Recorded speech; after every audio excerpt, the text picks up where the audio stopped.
svoje obľúbené pesničky. Keď už sme spomínali inak čistotu a čisté ruky, tak pri upratovaní vlastne aj môžeme zostať, pretože teraz by sme si mali povedať, ako sa dá upratať byt, ale tak povediac bez námahy. No, bez pohnutia, dokonca prstom.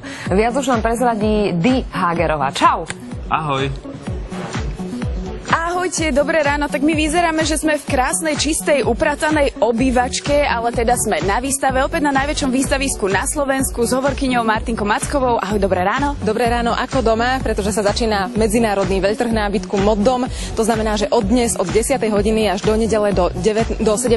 hodiny, návštevníci každý deň nájdú všetko potrebné pre zariadenie svojho domova, pre krásny interiér, rovnako aj tak tipy pre krásny a čistý, útulný domov, rôzne technologické vychytávky, novinky a rovnako aj umenie. Ak si niekto chce dozariadiť svoj interiér nejakým krásnym obrazom, tak je prichystaná aj sprievodná výstava umenia Art. Čiže naozaj krásny interiér, krásny domov, všetko pre zariadenie všetkých častí domova a rôzne štýly, rovnako aj technologickí pomocníci, ako som spomínala, už sa pozeráme na jedného. Áno, presne, lebo aj v štúdiu nás uvádzali s tým, že ide sa upratovať, tak toto je to a pozrite sa, úplne nehlučne a úplne náhodou tu nachádzame jedného spiaceho figuranta, tak prosím vás, halo, dobré ráno. Jej, teleráno, bože, vás mám rád, ahojte. To bolo veľmi, veľmi, áno, také prekvapivé. Matej, Saifa, Cifra, ahoj, dobré ráno. Ahoj, ahoj. Prosím ťa, kde si sa tu ty takto ocitol? No, ja tu hlavne bývam. Teraz, máš veľmi peknú izbičku. Ďakujem, no, keď už dlhodobo nie som v telke, tak proste bývam tu a mám sa dobre. Máš sa dobre. Máš tu pomocníka, ktorý ti pomáha upratovať. Taká otázka podľa mňa asi, ktorá zaujíma určite našich divákov. Či ty doma upratuješ, alebo teda kto to u vás doma robí? Samozrejme, že to robím ja a moja priateľka mi veľmi pomáha, ale toto je taká magická zázračná vec, že páči sa mi, že keď niekto upratuje, kým ja nie som doma. Vieš, čo myslím? Presne viem, čo myslíš. A keďže ty máš nového štvornohého miláčika, tak tam asi aj naozaj je čo upratať, že?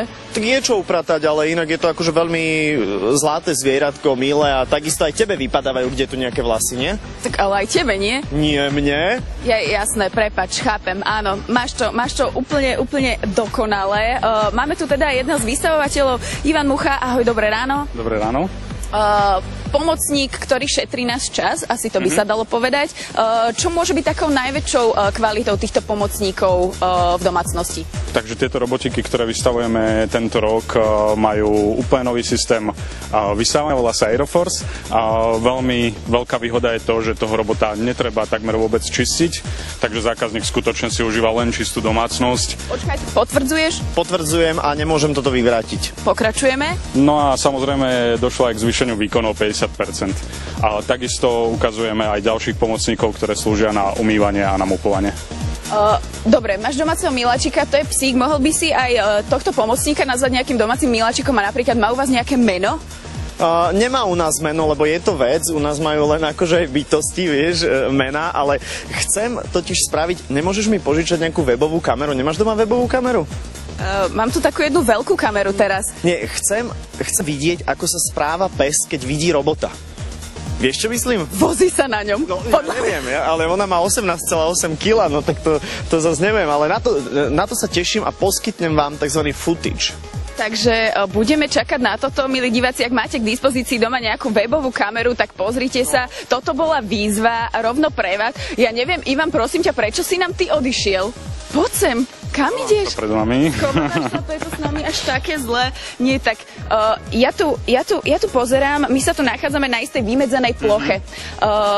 Veľa ľudí v domácnosti, schody, úplne bežná vec, čiže naozaj táto pomôcka je taká, ktorú nemusím sledovať, naozaj môžem odísť z domu a nech si robí, čo chce, prídem a mám to tam naozaj pedantne, dôkladne vyglančené. Je to tak, naše roboty sú úplne samostatné, teraz Saifa do jedného drgol schválne, aby padol, takže toto sa skutočne v domácnosti nestane, iba keď niekto to zasiahne. A dokáže robot vydržať aj takýto pád napríklad? Ak by sa niečo náhodou také stalo, omylom niekto miláčik domáci napríklad do ňoho hrkne, lebo sa s ním hrá?